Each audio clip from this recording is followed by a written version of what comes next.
लगाने जाएंगे। जयप्रकाश चतुर्वेदी जाएंगे जाएंगे। न मणिपुर गए, न जम्मू कश्मीर गए, इनके तरक्कों में सिंदूर बह रहा है।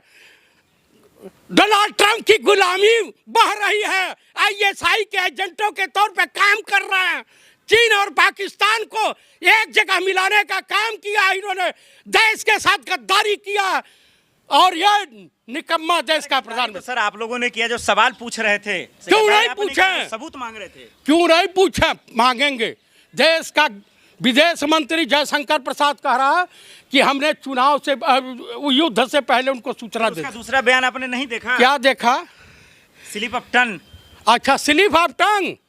विदेश में भी यही कहे, 4 आतंकवादी कहाँ गए, जमीन निकल गई या आसमान खा गया। अरे तो उनके और भी नेताओं ने बोला तो उन्होंने भी माफी मांगा, विजय शाह तमाम लोगों ने मांगी। माफी मांगने से काम होगा? तुम भरे रोड पर महिलाओं के साथ अभद्र व्यवहार करोगे, माफी मांगोगे? और तुम्हें कुचल देना चाहिए सांप के फन के तरह से।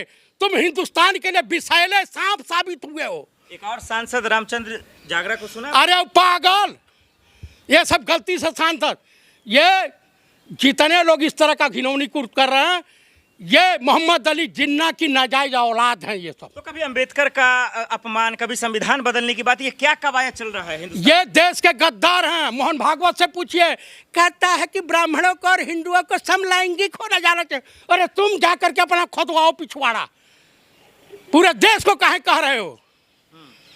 आप मुझे बताइए, इस तरह का घिनौना तुम वक्तव्य दोगे? लेकिन कोर्ट में कोई बीजेपी का नेता या वकील नहीं है ना, वो तो अलग लोग हैं जो विरोध कर रहे हैं ना। भैया लीगल सेल होता है, हर पार्टी में होता है।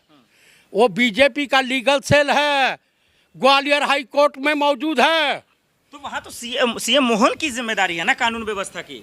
तो वो क्या कांग्रेस के मुख्यमंत्री है? कांग्रेस पार्टी बोलिए ना आप, हर बात में मोदी अमित शाह जी को क्यों लाते हैं? जब ये अपने मर्जी से मुख्यमंत्री किसने चुना है?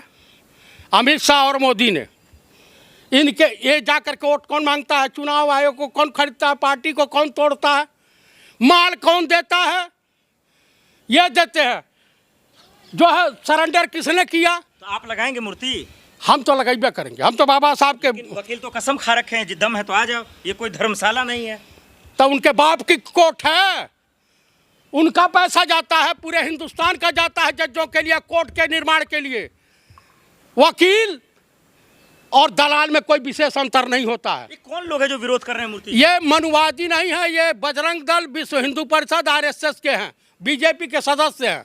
तो उन्होंने तो ऐलान कर दिया नहीं लगाने देंगे। वो लगेगा जो ढकना लगा के घूम रहे हैं वकील साहब, सत्ता चेंज होगी तो उनकी औलादें याद करेंगी।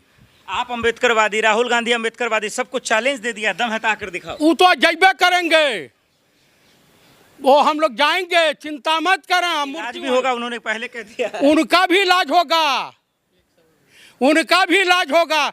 ऐसे गद्दार थे जिनके वजह से मुगलिया सल्तनत यहाँ काबिज हुई।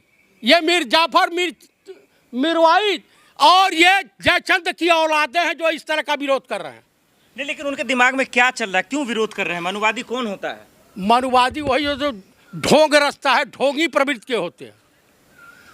लेकिन उनकी भी बात तो सुननी चाहिए ना। बार एसोसिएशन जो कह रहे हैं कि भाई नहीं लगाने देंगे, तो कोई वजह तो होगा। अरे तो उस जज के खिलाफ बगावत किए, हाई जो यशवंत वर्मा था। अभी कुछ जजों का और भी काले कारनामे बाहर हैं। अंबेडकर ने तो खुद ही बोला है कि हमें मूर्तियों में मत खोजो, बल्कि विचारों में, विचारों को उनके पूजो। और आप मूर्ति के लिए, अरे भाई तो राम मंदिर को, राम को जो है रामायण में खोजो, राम मंदिर बनाने की क्या आवश्यकता थी? हाँ, तो आप जाएंगे